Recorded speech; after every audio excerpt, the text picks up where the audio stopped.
That's fine. Thanks, Neil. Yeah, good afternoon, everyone. Glad you could join this webinar to talk a little bit about what the Prevention Practitioners Network has moved forward with in terms of an ethics framework. Uh, Neil will share screen here in a second did you want to share your screen, Neil? To talk through some stuff related to the ethics framework that we've developed through the Prevention Practitioners Network with a tremendous amount of support from the Institute for Strategic Dialogue, who played a key role in getting the document together. The reason this document sort of came to be is in our meetings with the uh, ethics committee, once that got started up as the Prevention Practitioners Network was moving into different areas of focus, the ethics committee would meet and talk and identify that to a large extent, there has not been a robust conversation about ethics in the TV/TP space. Not totally absent. There are bits and pieces out there, but from an ethics perspective, there was not much available to practitioners and researchers in this space to at least provide some general guidance about how to move forward in program design, program implementation, um, providing support to practitioners, whether they're in the secondary or tertiary area of prevention. And so we began to look at a way of providing a framework that could support the work of people moving into this space. We do know, obviously, and we'll talk about it a little bit later in this presentation, many of the people that come into this space, social workers, psychologists, counselors, attorneys, law enforcement, may have their own disciplinary or professional code of ethics already. So as Neil said, I'm a professor of social work. I've been a social worker for a very long time. And so I sort of look at the social work code of ethics.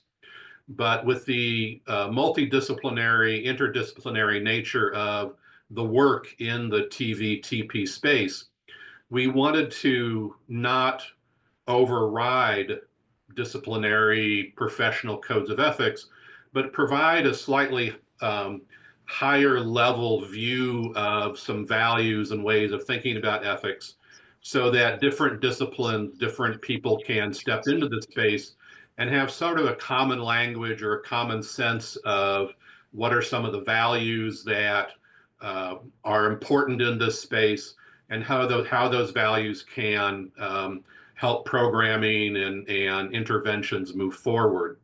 So this is not meant to replace any professional code of ethics or disciplinary code of ethics. It's meant to enhance it so that, if I'm a social worker and I'm talking to a law enforcement individual and a psychologist about a situation, that we have some common understanding about what we're trying to accomplish in this space. Out of that came, like I said, partnership with the Institute for Strategic Dialogue, looking at some ways to identify really key values that are found in most professional or disciplinary codes of ethics in one way or another. And that became sort of the key values within that ethical framework that was developed. And as you can see on the slide that Neil has here, we're really talking about beneficence, non-malfeasance, dignity and worth of people, integrity and competence. Those seem to be the really 5 core values that could help shape this approach to the TV/TP space. If you have your smartphone or something available to you and you scan the QR code in the lower left-hand corner there, it will take you to the ethical framework for targeted violence prevention, the document that is now available on the website.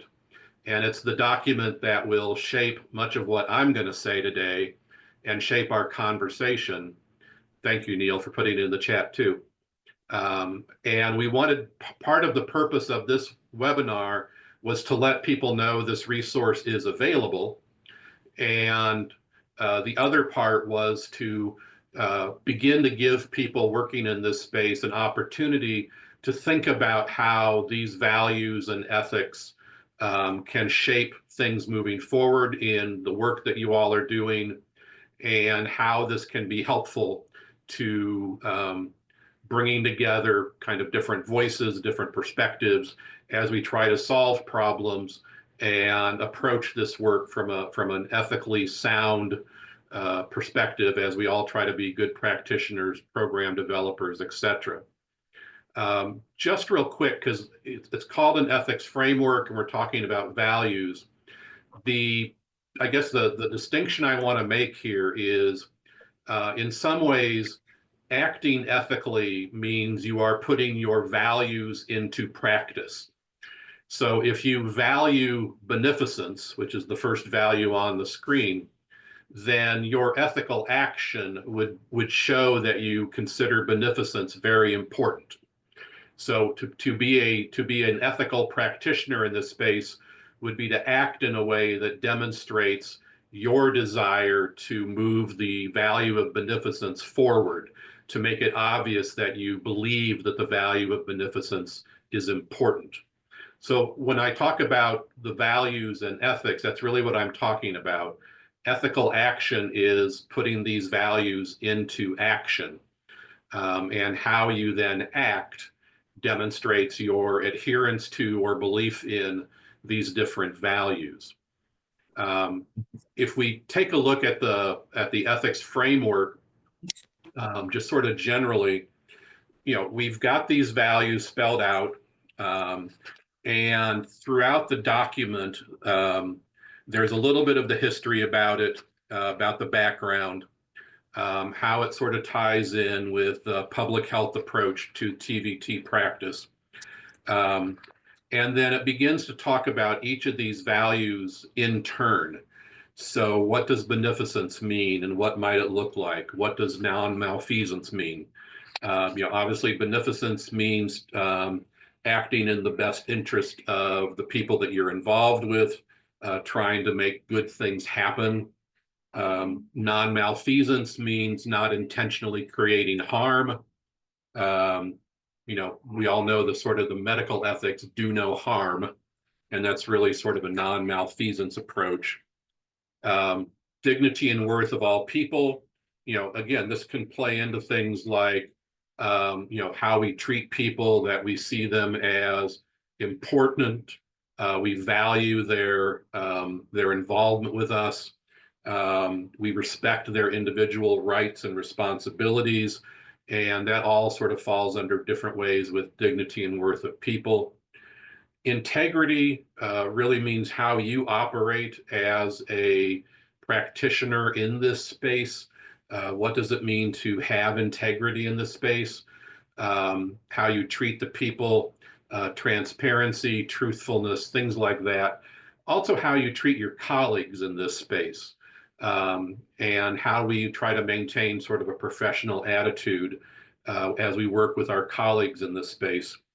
And then lastly, competence, which is really critically important. And that gets at, knowing the scope of your abilities, knowing what you are capable of doing, knowing when you perhaps need to hand the case off to somebody else because it's beyond your comfort level. How do you manage referrals, transfer of cases, and how do you maintain your role as a competent practitioner in this space by staying up with changes in the field, new developments in the field, new tools being developed in the field, and what are the obligations you have as a practitioner to remain competent so that you can be an important contributor to this field of work. One thing I do want to say is, like I said, this is not meant to replace any professional disciplinary code of ethics. But one of the interesting things about the TVTP space is that we also have paraprofessionals or non-professionals who may be important parts of some interventions and programs. If you think about it, we can certainly talk about it later. You know, the bringing in formers to provide services or to be part of programming. They may not have a professional or a disciplinary code of ethics, and so this ethics framework is there to provide some guidance to people that do not have an already established code of ethics to sort of guide how they think about things. Um, excuse me. And so that was, again, one of the reasons behind this, this ethics framework. I would encourage you all, if you click on the link or scan the QR code, to take a look at the whole document. We're not going to go through the entire document today. But you will find in that a number of things spelled out, some issues dealt with around things like information sharing and confidentiality. And so it tries to give you a good handle on how each of these 5 values can play out in the TVTP space. Again, if you are a practicing social worker, a practicing psychologist, practicing counselor, your code of ethics has these values embedded in it. They may be called something else. I know the social work code of ethics, and that's going to pop up on your screen shortly. And so while we might not say beneficence exactly in our code of ethics, it's clear from the values and ethics in the social work profession that we are talking about beneficence and non-malfeasance. We just use different language to address those issues. And I think you'll find the same thing if you are a practicing psychologist, counselor, or other disciplines that may work in that space. So please take a look at this. And as I said, you can also find it on the website for the Prevention Practitioners Network. It will also give you some stuff related to further reading, some really good links to resources, and overall, the Prevention Practitioners Network, in partnership with ISD, tried to make this a very user-friendly, useful document to, as I said, kind of complement other codes of ethics that you might be obliged to pay attention to. Let me just, Neil, is it okay to see if there's questions as we go through? Absolutely. Yeah, I just wanted to just double check. Any questions yet about either the framework or why it exists or what we're trying to accomplish with it? You can always unmute yourself and just ask if you've got any questions so far. Okay. We'll take that as not yet. All right, thanks, Neil. So let's take a slightly deeper dive into at least one piece of this, one of the values that is in the framework, and that's integrity and competence.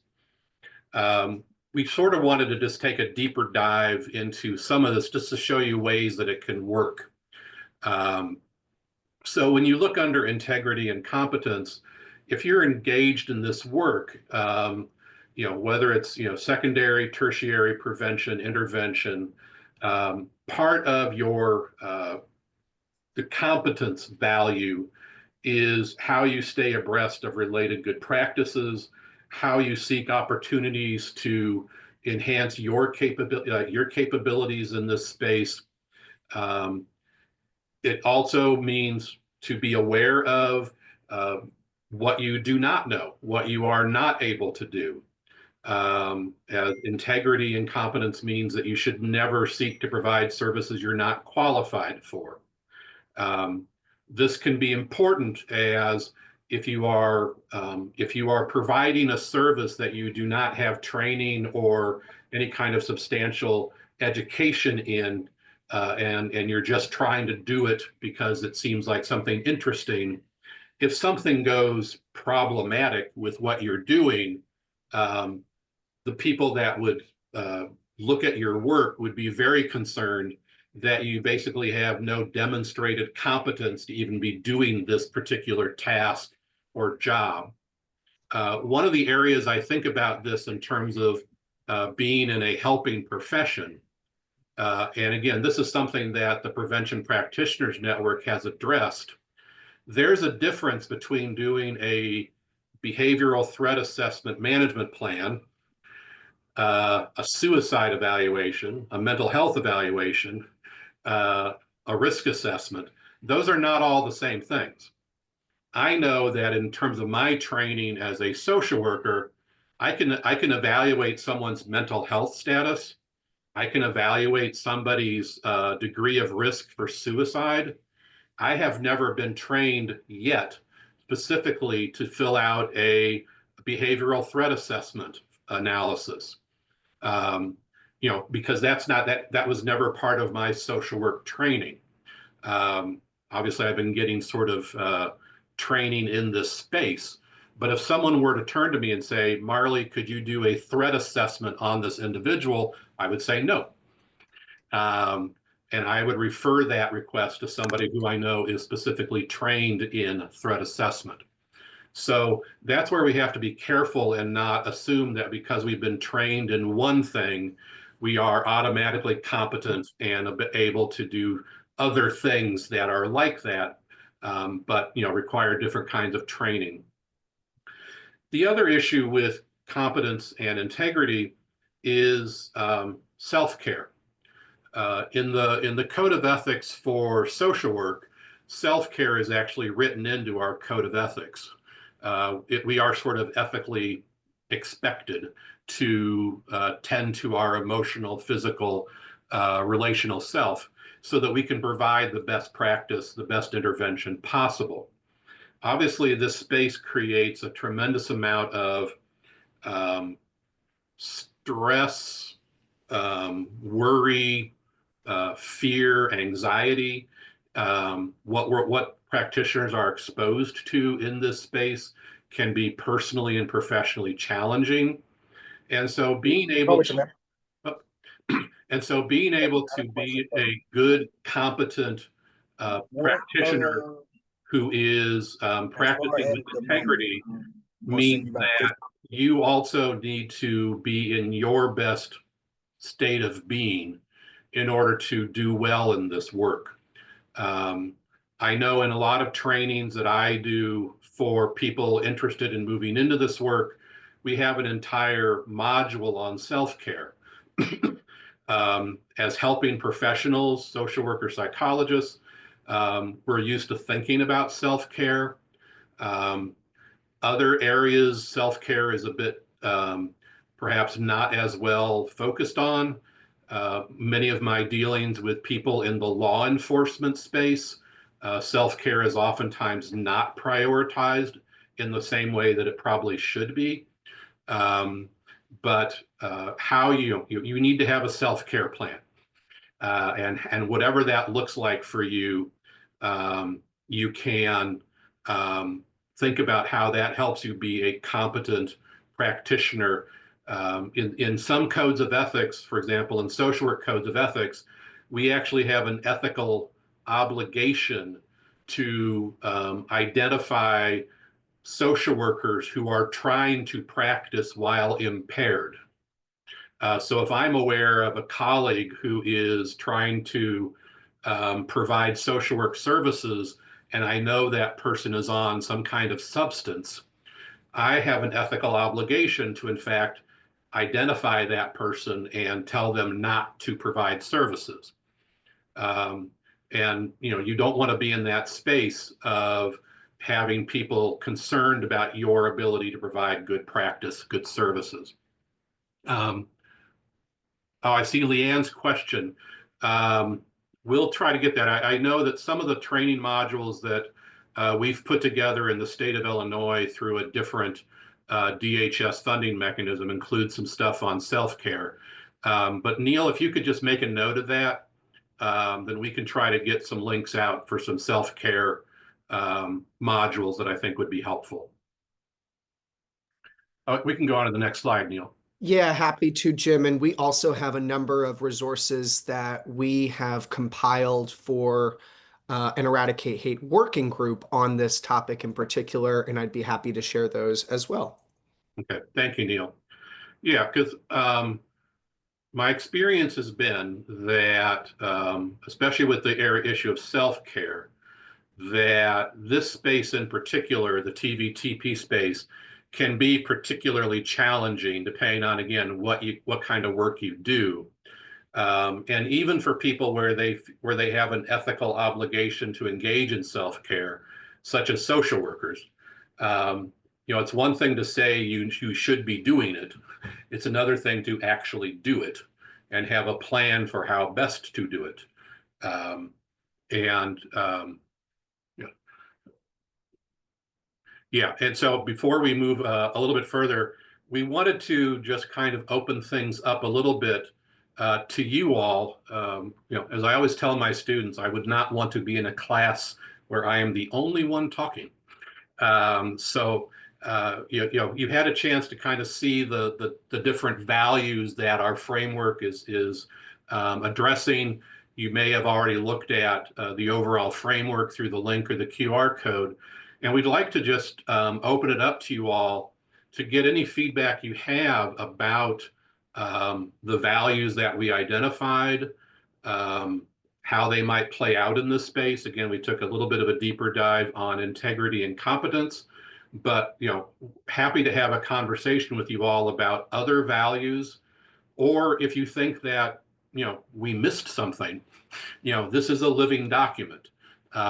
If we have missed something that you think is critically important to address, we would certainly love to hear that. So let's just open it up and feel free to unmute yourself. And you can certainly put them in the chat if you're more comfortable doing that. Hi there, it's Kelly Carbello. Hi, I wanted to go back to when you were talking about threat assessments versus suicide assessments, or when you're assessing for danger to self, danger to others. I think there's some gray area there or some overlap because we are assessing for a threat, but it's not a threat assessment, right? Yes, that's a good way of phrasing it, yes. Yeah, no, I appreciate that, Kelly. Yeah. Correct me if I'm wrong, Neil. I believe we did a webinar and maybe put together a written document about making some distinctions between the different kinds of assessments in this space. Because with the I believe that was our very first webinar. Yeah. Might have even been before Neil's time. Okay, but I mean, so for example, you look at the waiver, which is a commonly used behavioral threat assessment tool. That requires some specific training in terms of how you use the waiver or the trap. I mean, there are different models out there of things that are specifically designed to assess for threat.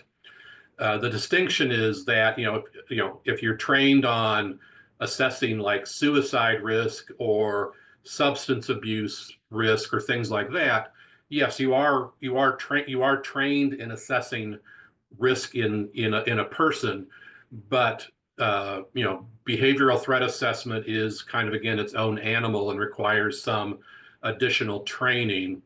And the same way that I would not just automatically assume that anybody can assess for suicide risk, that requires some training or education around the key questions you need to ask, as well as how do you kind of subjectively and objectively determine level of risk, which is oftentimes, not an exact science, but it certainly pops up with threat assessment tools where you might have some numerical data to move you in a direction about level of risk, but there still is oftentimes a subjective component in terms of whether you see somebody at high risk, medium risk, or low risk.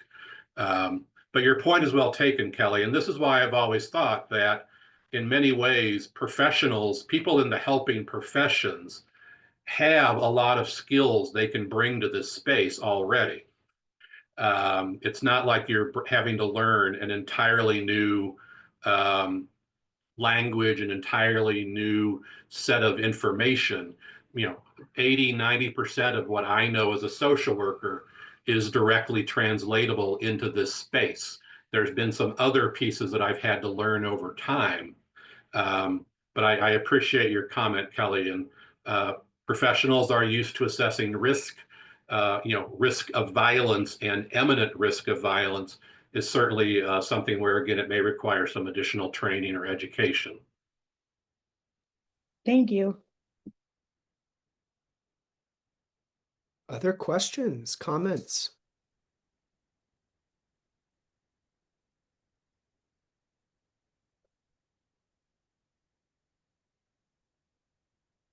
I'm curious for people who are not in the mental health field, how these values align with their own field's codes of ethics.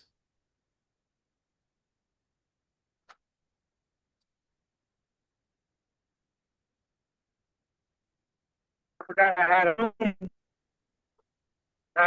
I had a Zoom meeting today. Oh, did you? Yeah, started at 2:30.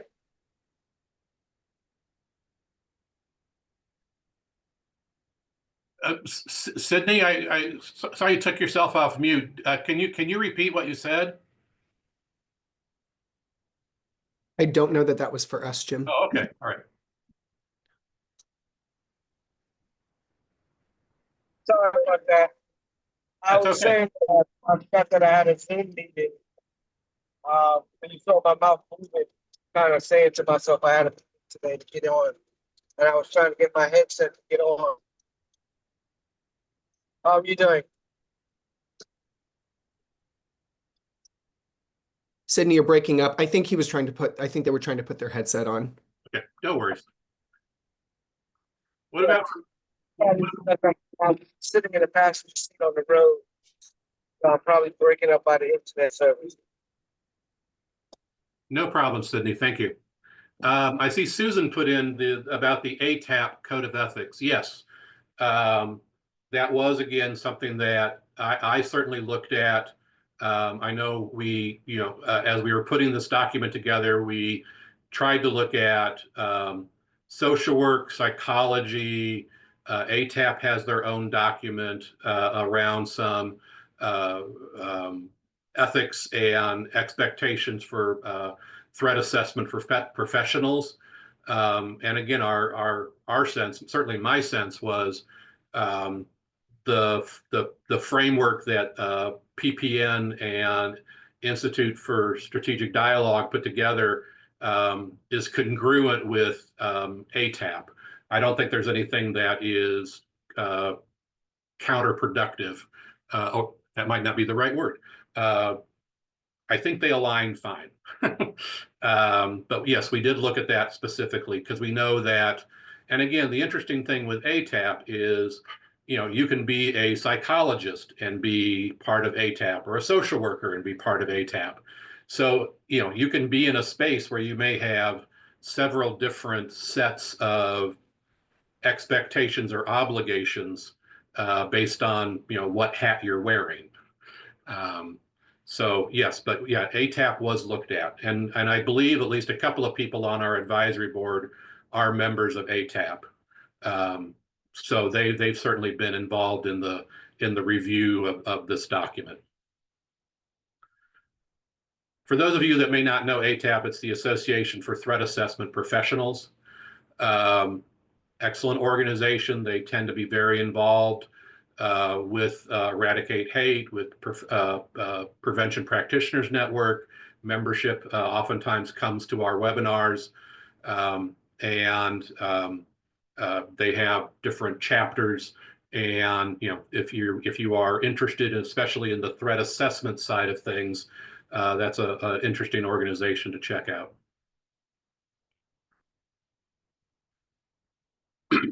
Anybody else?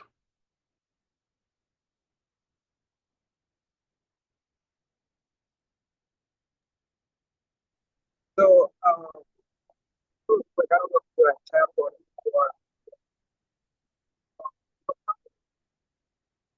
before. You're still breaking up, Sydney. I apologize. Sydney, if you want Yes. to type in the chat, I think that might work better. Okay. Thank you, Neil, for putting that in the chat also. Oh, and I see Fred just put in the Association for Threat Assessment. Can you define what NABITA is, Neil, in case that's not familiar to people? God, I'm going to butcher it. National Association for Behavioral Intervention and Threat Assessment, I want to say, but if I'm wrong, I know that there are people on this call who know it as well. So chime in. Didn't mean to put you on the spot.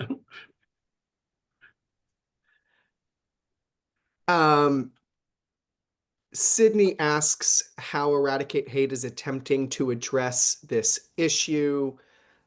Sydney, if you want to just clarify which issue in particular, I think that would be helpful. Yeah.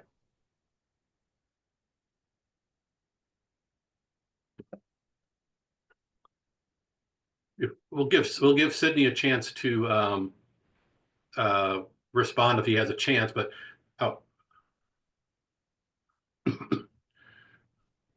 And Sydney, I'll just chime in. Brett and Jim, you can also kind of supplement my response, which is just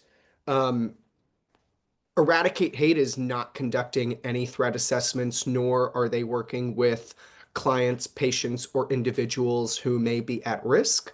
The Prevention Practitioners Network is merely working across disciplines with practitioners, which is why we have provided this ethics framework for those practitioners in their respective fields who may be working with at-risk or individuals who may pose a risk.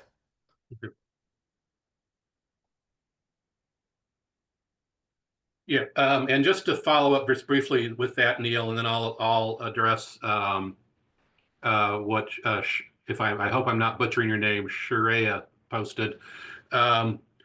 One issue that pops up with threat assessment and assessment of anything, and this is where it again kind of dovetails with some ethical issues, is also making sure that our assessment tools are not biased or skewed or set up to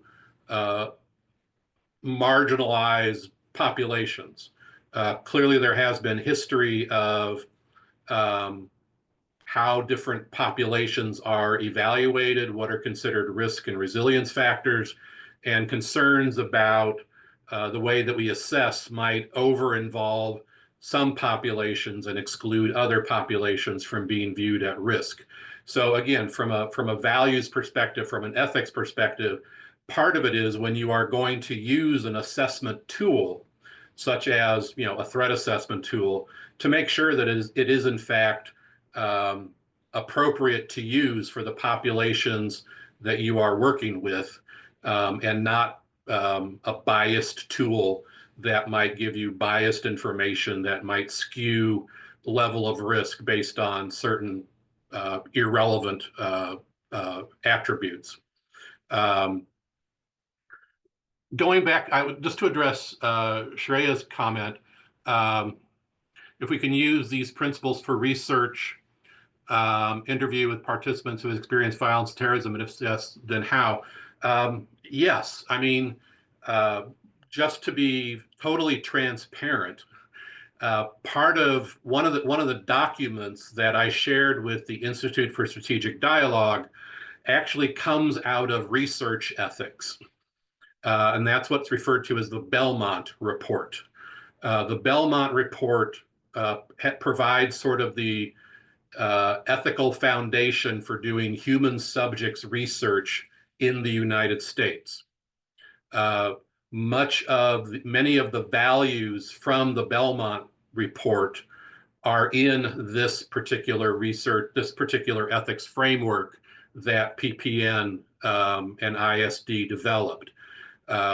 So it really is congruent with working directly with participants through the research lens, interviewing people, again, you can use it around how do you treat people in a dignified manner, how do you manage their confidentiality, issues around duty to warn if they say things that are concerning. So to the short answer, yes, you can use this framework to help support research activities in this space. If your jurisdiction, if your country does not have its own ethical guideline around human subjects research, again, you can certainly look at the Belmont report that shapes US human subjects research, but you'll find it very compatible. And it oftentimes informs international research as well. So that would be kind of my sense about that. Trying to catch up with a couple of these other questions. Karima, do you want to Thank unmute you. Yeah. yourself and ask that question out loud? I would be very curious if there are others on the call who can answer it. Sure. Hi, everyone. I am curious about those that may be in the mediation or ADR space, restorative justice spaces that, have thoughts around these code of ethics and how they align with the values and maybe specifically the hallmarks around community mediation. That's a great question. Do we have other people working in that space that might want to chime in? So Karima, I'm not currently working in this space. Hi, I'm Brett. And I'm at Eradicate Hate. I believe it was I started my career working in alternative dispute resolution and community mediation. And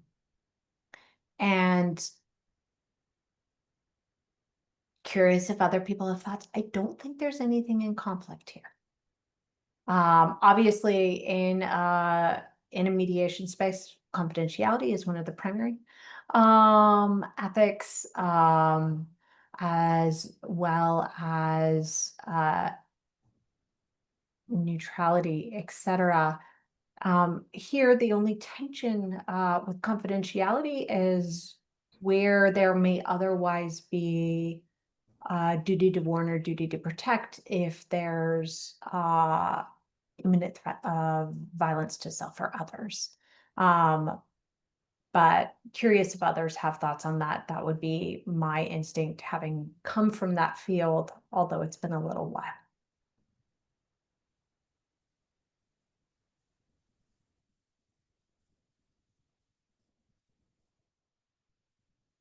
Thanks, Brett. I think you touch on maybe a bit of what I was hoping to lean into. I'm out of Cleveland, Ohio, and we've really started doing some of this work around targeted violence that is motivated by hate, and we are learning that there isn't much of a mechanism here for referrals and working with community partners in the area. And so, I was thinking about best practices around that. Certainly, I think you have touched on that. Some of the conflict with confidentiality and how to share, ways of sharing to ensure that folks are getting the services that they need, essentially.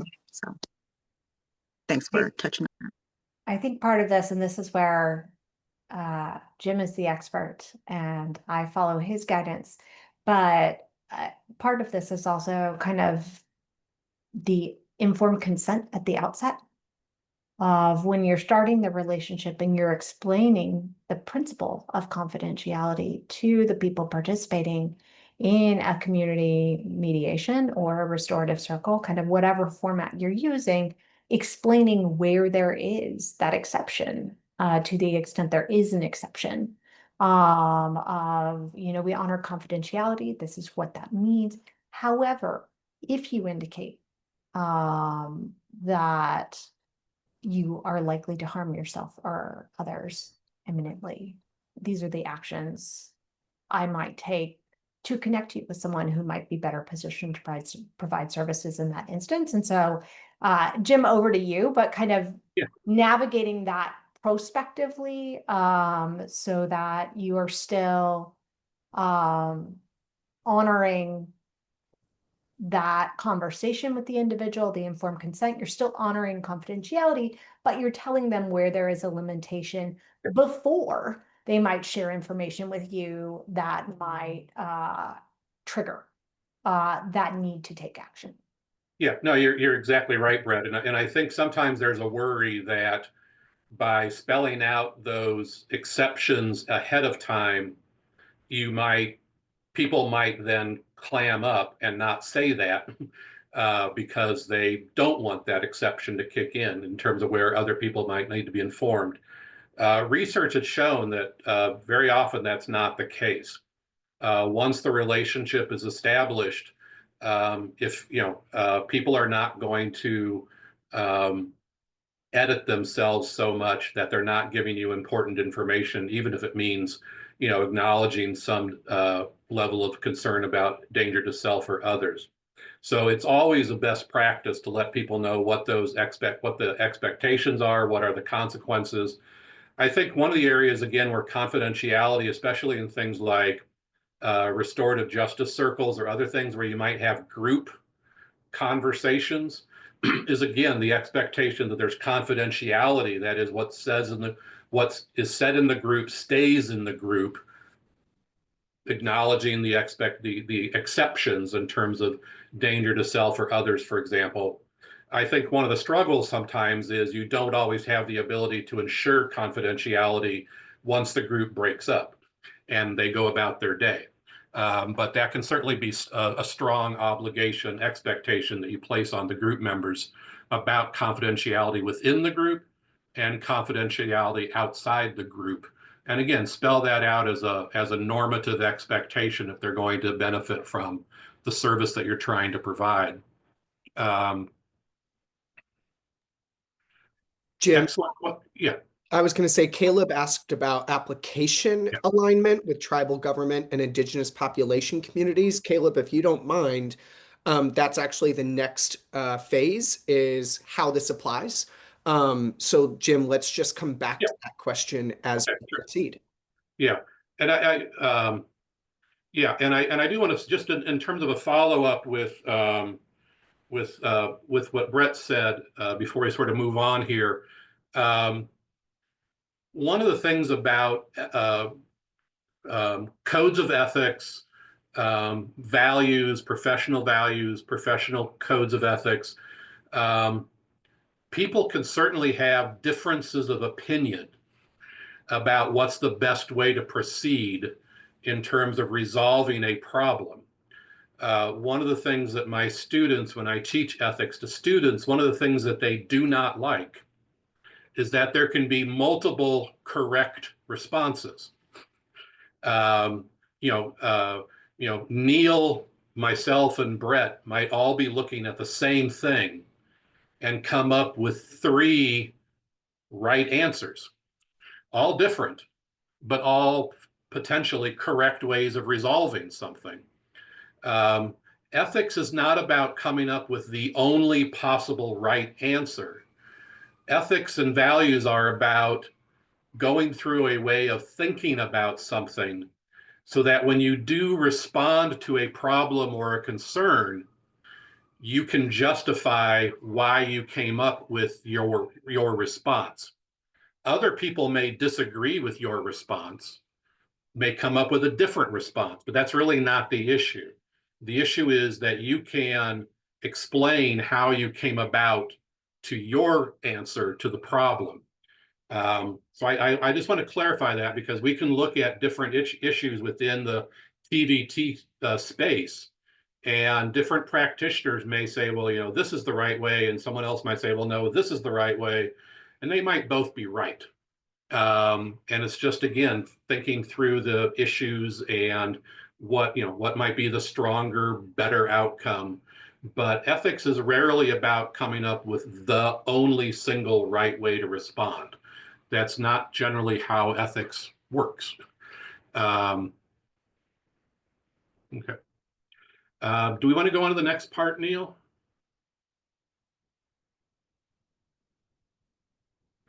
We wanted to talk a little bit about how this framework does align with or is adaptable to other codes of ethics.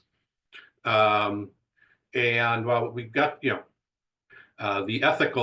ethics principles in social work, and how these are the kind of the key pieces that then get spelled out throughout the ethics handbook for social workers. Helping people in need to address social problems, that comes under things like beneficence and stuff like that. Challenging social injustice, dignity and worth of a person, that's exactly one of the values. Central importance of human relationships, trustworthy manner, that gets into integrity, and then working within areas of competence, that gets into the issue of being a competent social worker.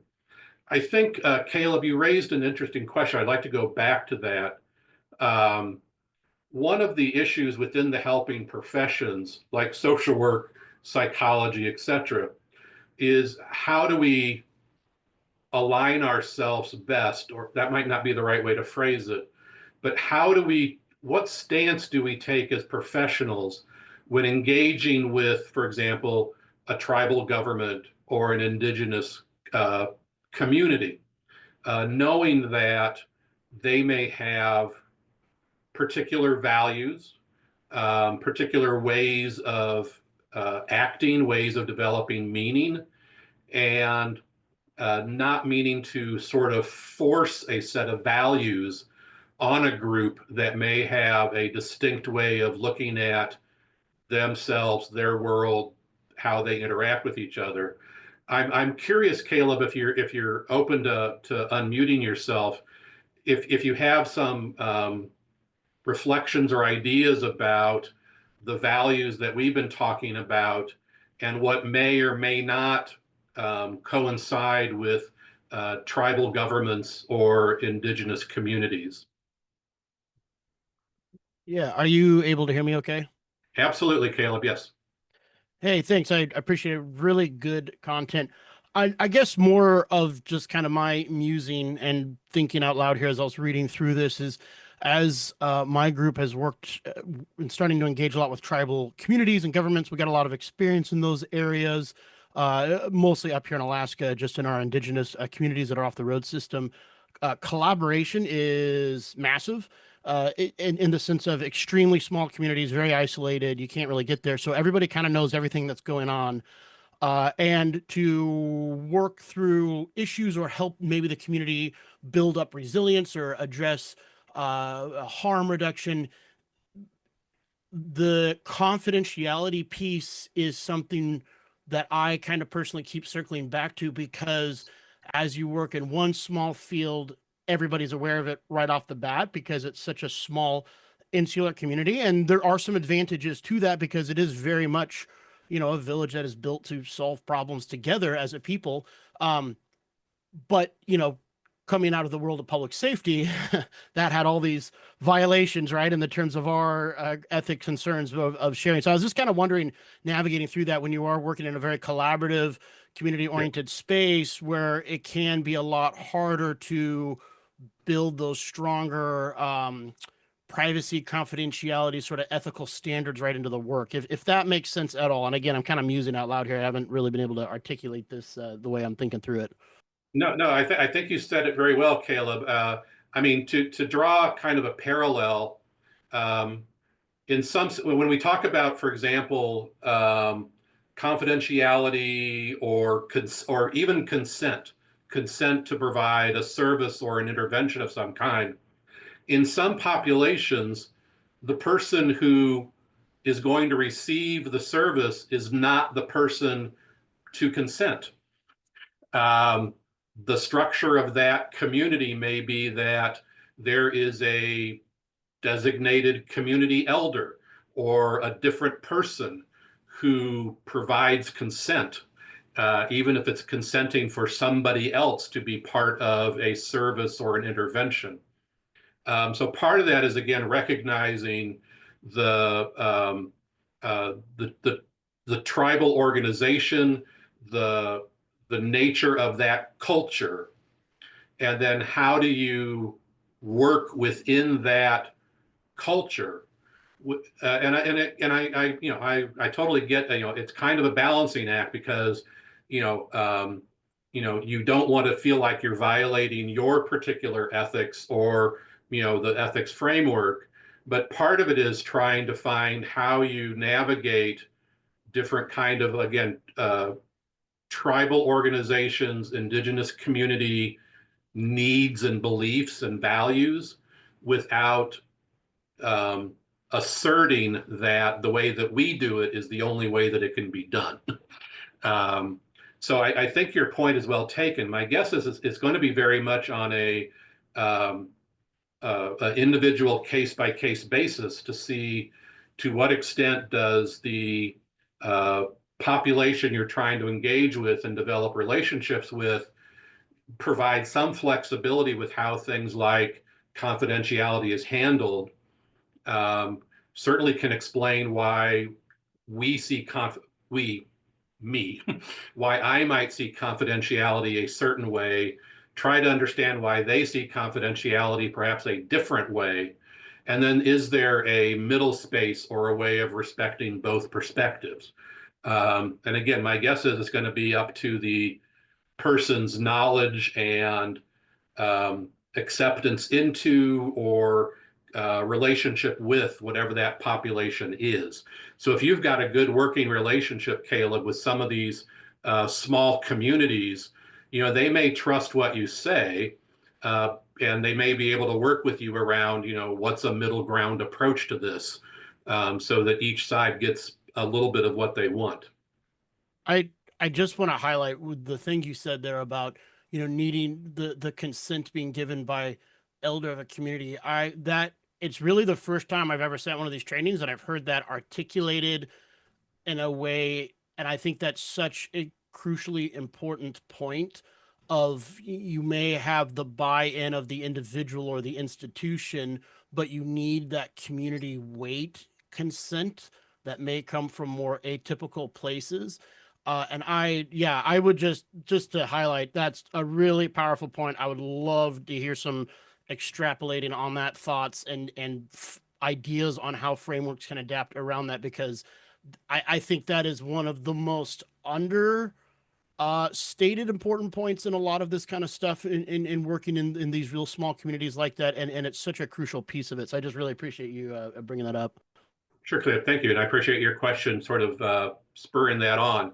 And I'm thinking too, I mean, we have colleagues in this work that are in Canada, and some of them may have more experience with some of the tribal communities throughout Canada. And, we may be able to pull on some additional people to sort of give some, additional reflection or content in terms of, how do you take sort of a Western idea about how to go about this work, and then think about it from the perspective of different tribal communities, other kind of organizations that may see it in a very different way. And, how much flexibility is there and how do you respect the belief systems and the way that they organize their existence, and then how do we sort of try to find a way to meet them halfway? So thank you. And we can certainly take a deeper dive into some of that with some of our colleagues. Yeah, and if I might add, I work for the Palm Beach County Sheriff's Office in Florida, but my prior 10 years of employment was with a Native American tribe here in Florida. And, to both your points, I'll add that the values, there's some values that are just across the board human, right? So it doesn't matter what culture you come from. I think the issue is going to be more of how it plays out. In simple ways, like when I was the therapist at the tribe and then a supervisor in their Center for Behavioral Health. So it's, simple issues like not looking an elder, what they say, full in the face. In terms of eye contact, because that's what our culture does, but just adapting what we know, because I think inherently people need to trust, right, the individual that they're dealing with professionally, and that means simply doing what you say you're going to do. It may just take longer. Yeah, thank you, Sandy. That's a great point. And and again, I think, while, looking back, going back to the values within the framework, there's certainly, if you look at the full document, we talk about what each of these mean, but clearly there are potentially a range of meanings based on the culture or the group that you're working with. I mean, to some extent, something like I saw Neil put it in, kind of, the worth of the person. I mean, that should, that to me would be sort of a global value. We all, everywhere people want to feel like they are important in and of themselves. And now maybe they feel important also as part of a collective, but there's still that sense of the importance and the worth of the person, the nature of relationships, things like that. And so different groups of people may operationally define that differently, but it's still coming from a common core belief that all people have worth, all people want to sort of live the best life they can, and things like that. So, but I do think the questions about tribal organizations, indigenous populations, are critical. And again, people who have more experience in some of those populations, it would certainly be good to provide feedback about ways perhaps down the road to maybe add something to this working document about, if you're engaging an indigenous population, what might be some ways of thinking about how these values play out, or so I think that's a valuable contribution to how this document might move forward. So I appreciate people's comments about that. While we're here, Shreya, do you want to chime in and raise the point you just raised in the chat on state-funded research? I don't think Jim has had a chance to read everything in there, so.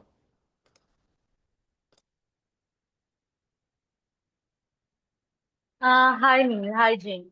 So, I did a research a few months back, which was a state-funded research, and it involved like researching the health status of people from tribal communities and also like marginalized communities, caste marginalized communities. So that the whole qualitative and quantitative research revealed that the most of the violence that they were facing is structural violence, which are perpetuated and perpetrated by the state itself.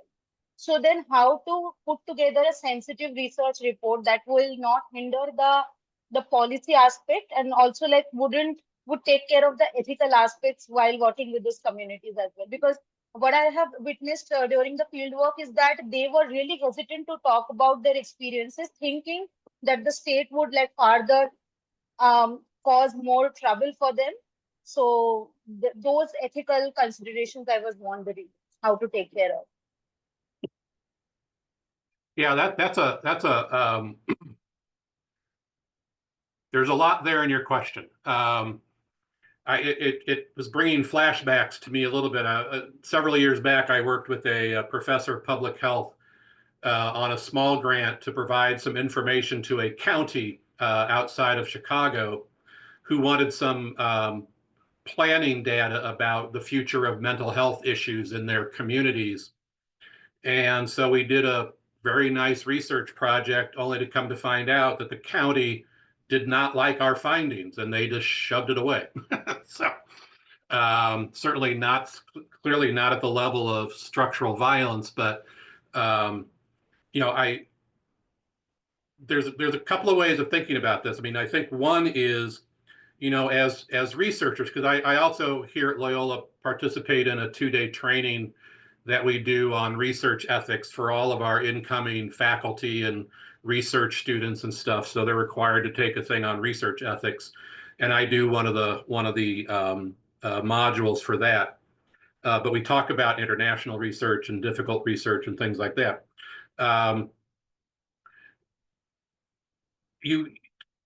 From an ethics standpoint, if your research identifies structures within the state that are perpetrating structural violence or other kinds of actions or policies or barriers that directly impact people's lives and create some kind of harm, be it physical, emotional, social, economic, whatever it is. I mean, from a research ethics perspective, you're kind of obligated to show this is what our data found. You know, our data found that these things are there, and they are creating issues, tensions, concerns within this population. I think where this gets tricky is that you don't also want to inadvertently identify a group of people through your research where the state could turn around and say, you know, well, if they're going to complain about us, we're going to make it even worse. And that has happened in research ethics, where researchers have inadvertently created more harm for the people they were trying to study to do good for. We might, Shrey, I would be happy to talk with you a little bit about this offline. I can certainly share my email with you, because part of it is, how do you deal with who is funding the research and what are your obligations to that person? What are your ethical obligations to the people that you're studying? And then what are your ethical obligations based on what you found? And they don't always align. And then it becomes, you know, what are the options you have available to yourself? So I'd love to have this conversation perhaps offline, because I think you raise a number of important points regarding, again, you know, you don't want to inadvertently start to provide an intervention that's ultimately going to make things worse for people. You know, that gets back to that sort of non-malfeasance, but researchers and practitioners have committed have committed malfeasance in a completely unintentional, unknowing way. And they've made situations worse through their actions. So maybe you and I could take a little bit more about that offline and talk more about some of your specific situations, because I think it's a very dicey situation that you're talking about.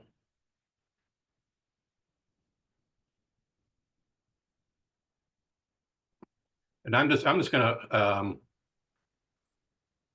And Jim, I shared your contact info. Oh, you did? Okay, thank you. Okay, never mind. All right.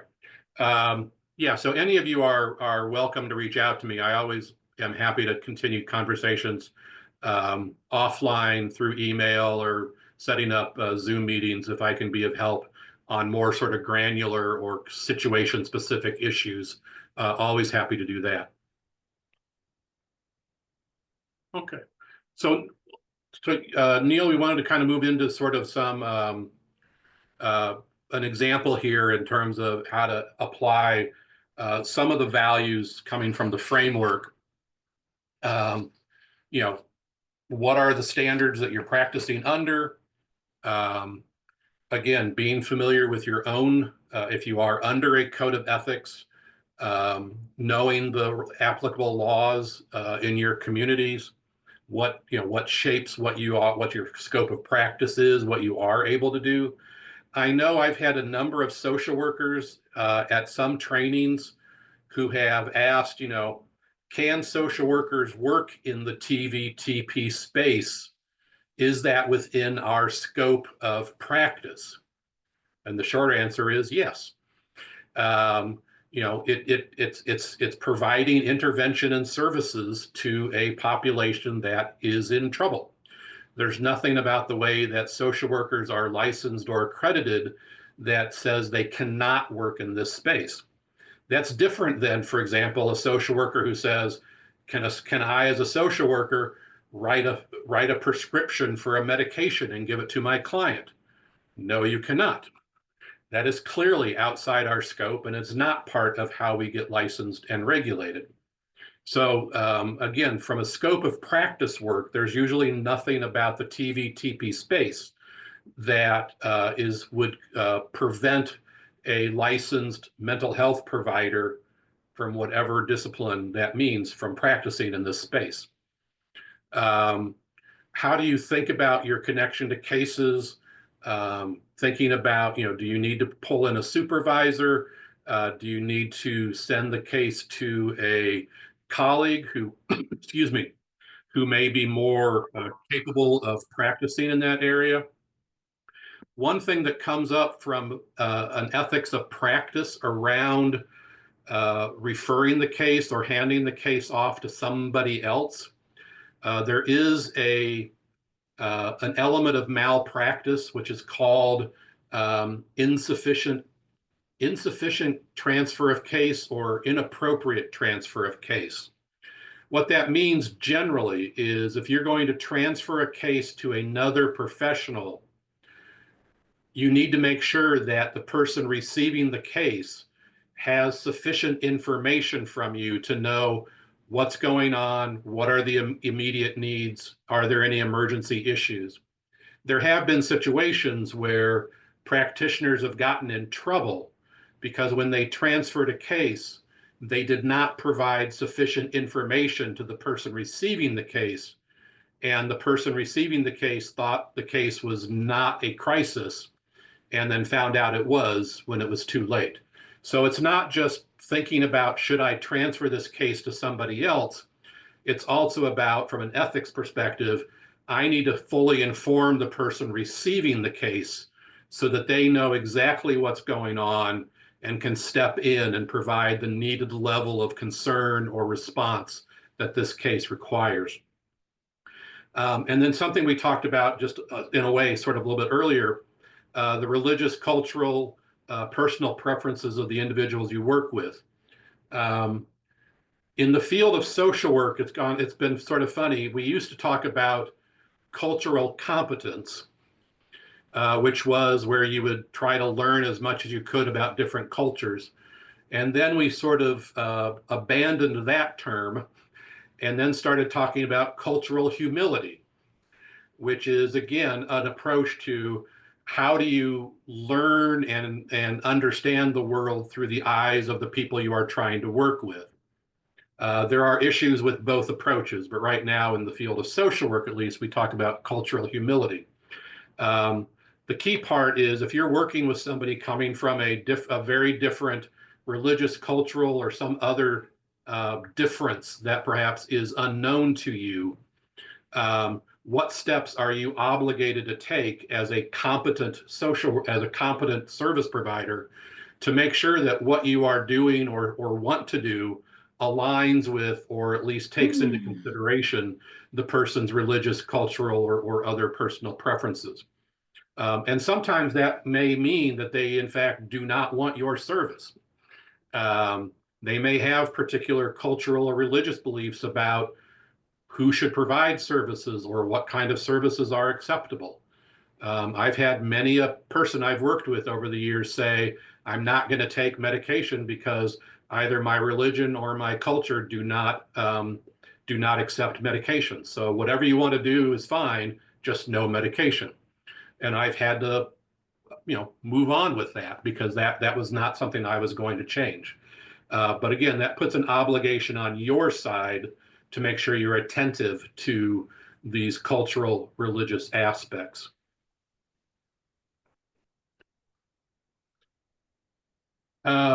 Issues of duty to warn also come up. I think that's probably one of the bigger things that also comes up under things like confidentiality, information sharing.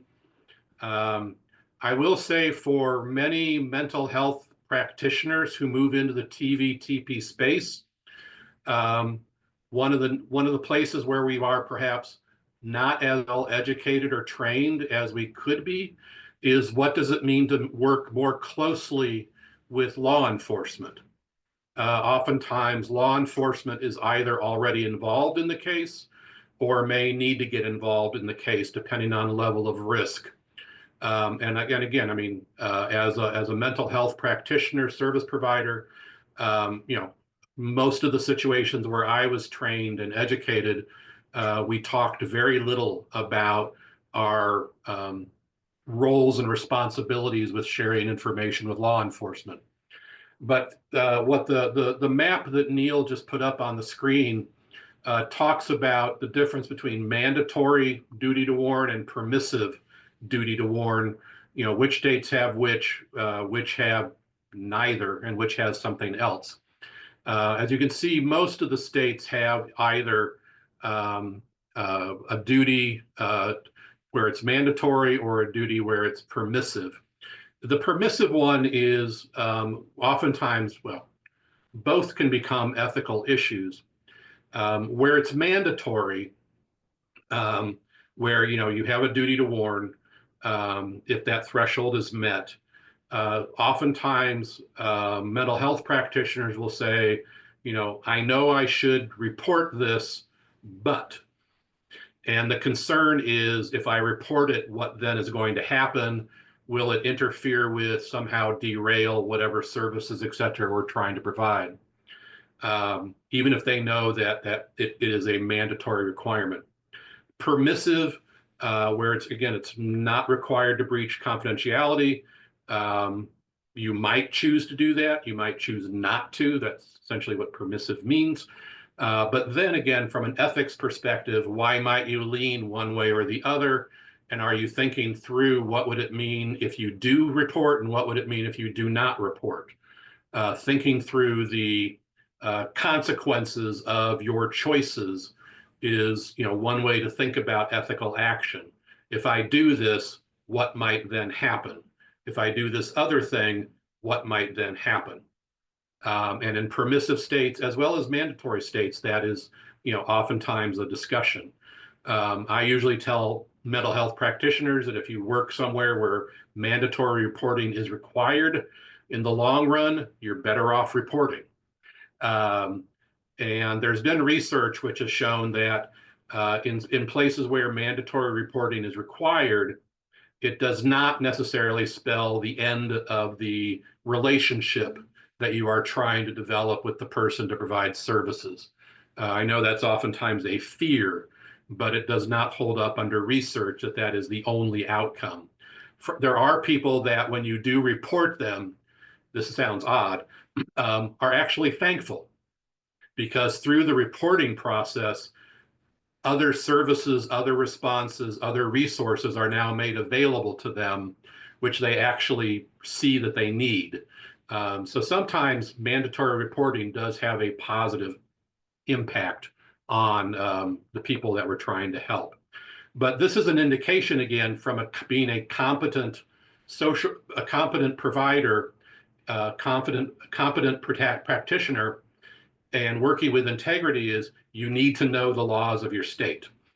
I know that goes without saying, and I'm sure that's nothing new to all of you, but laws change on a regular basis, and you have to sort of keep up with how is your particular law.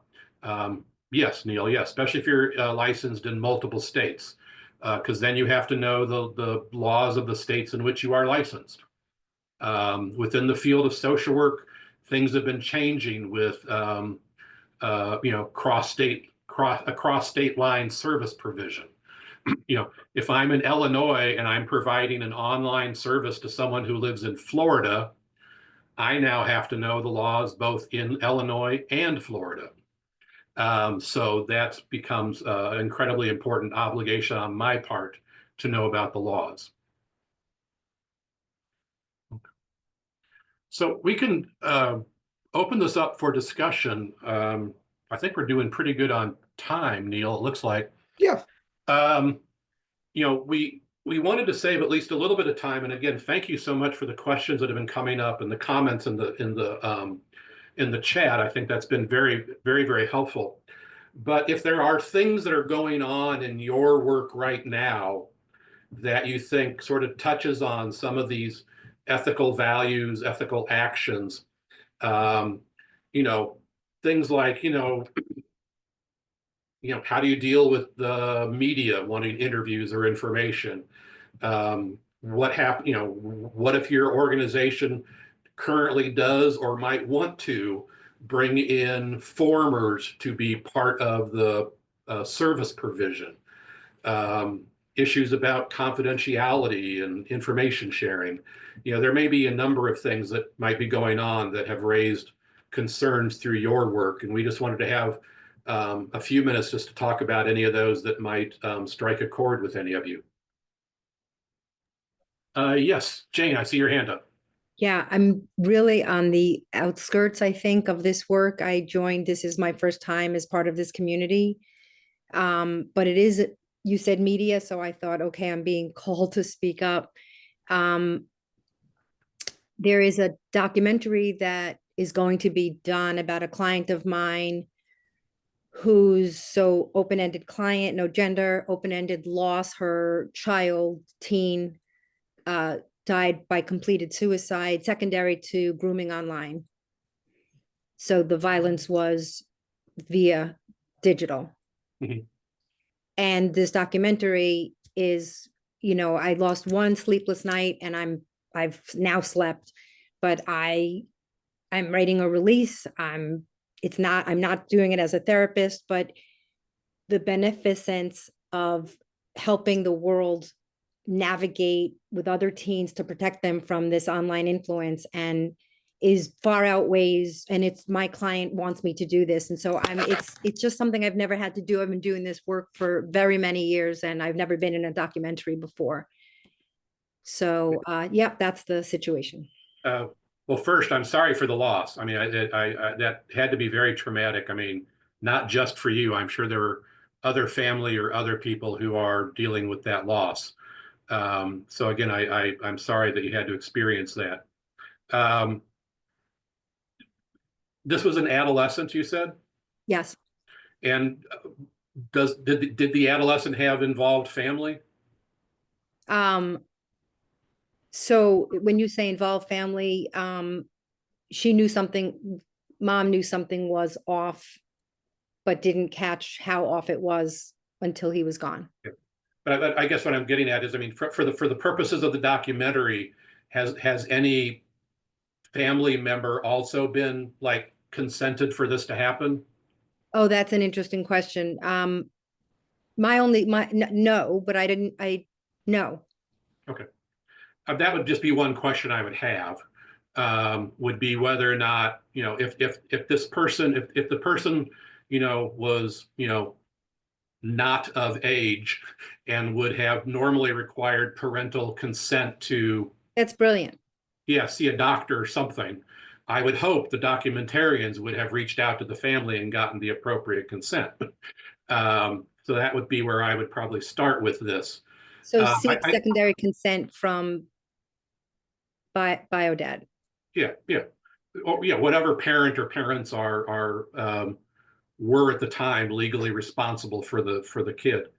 You know, I think from your standpoint, and again, I appreciate the way that you're phrasing this in terms of the value this horrific story would have to other people to understand the trauma that can be inflicted through online connections and where that trauma could lead. So I think from the perspective of beneficence for what I would call sort of the greater good, it makes sense to me that this story could be told. You know, the fact that you know, I'm sure you didn't have a consent signed by the kids saying, if something happens to me, you have my permission. But there are situations, I mean, you can look even under medical ethics, because sometimes doctors have to make decisions about patients when the patients are anesthetized and do not have the ability to give consent.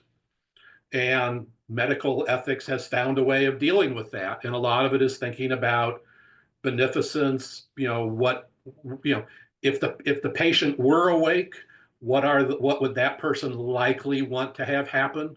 Which again is a guess, but it can be an educated guess based on your knowledge of this person. And that would be kind of where I would go with this, is that clearly you don't have the ability to have their direct consent, but you know the person, you know their story, you know the outcome, and from a beneficence greater good, your view is that this person would want this story told. I would just want to double back and make sure that there's no need for a responsible parent authorization. But that's not your business. That's not your concern. That's the documentary's concern. Okay. All right. Thank you very, very much. I see Neil put a few ideas in the chat too. Those are just some concerns that have come up. So if they resonate with you, feel free to jump in. Jane, you had jumped in with media interviews in that similar vein. Other questions?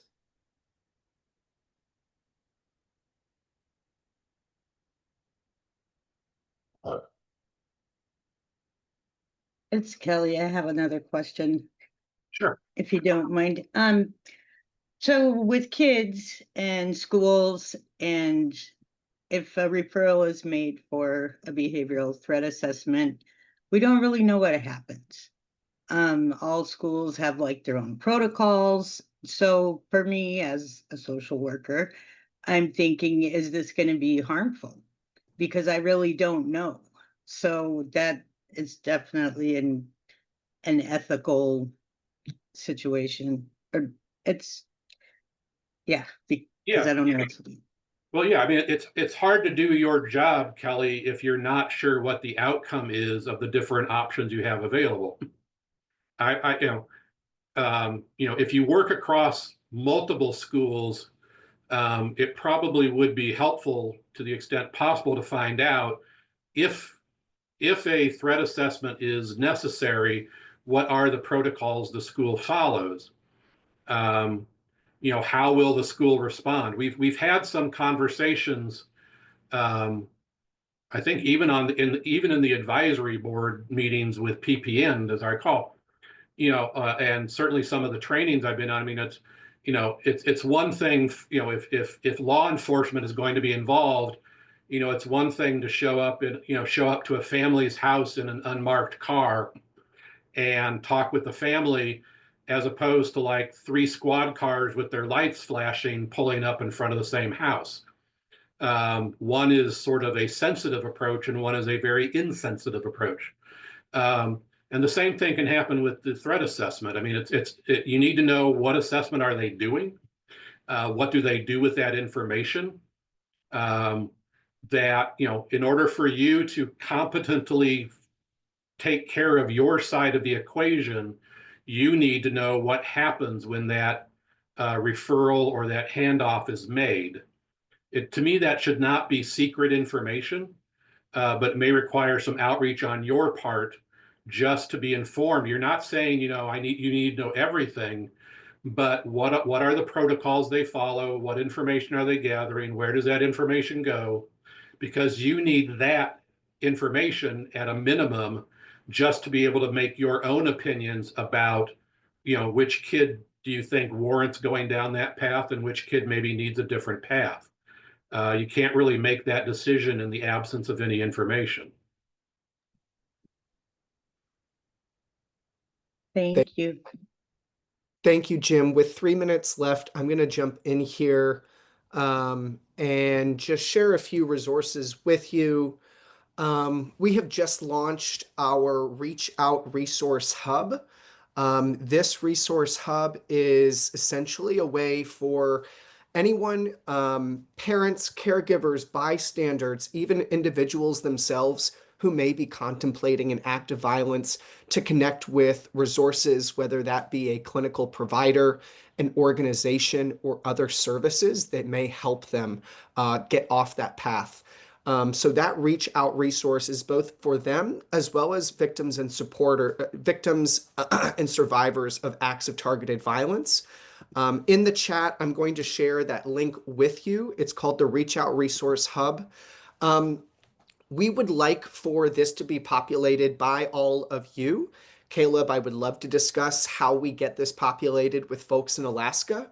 But there are a lot of individuals on this call who either work with crisis intervention and response teams, who work with state and local safety or public health agencies. If you're a licensed provider who actually accepts referrals for individuals who may be at risk, we would love for all of those resources to be able to be found within the Reach Out Resource Hub. You can find additionally, we would love for all of you to join our LinkedIn group if you are actively on LinkedIn.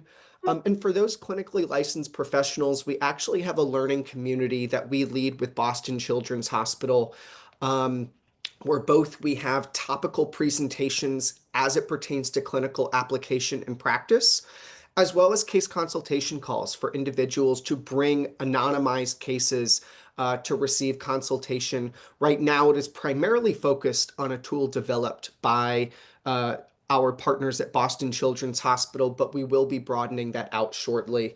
And lastly, we would love to connect with you with a myriad number of initiatives that we do here at PPN, and you can find my contact information on that screen. With that, thank you all so much for joining us today. I will be in touch with the follow-up email with some of these self-care resources and a few other resources that we've discussed today. But with that, thank you so much. And Jim, thank you for... Yeah, thank you, everybody. I really appreciate the dialogue and the questions. Excellent. Thank you. Awesome. Thank you, everyone. Thank you, Jim, and thank you all. Bye.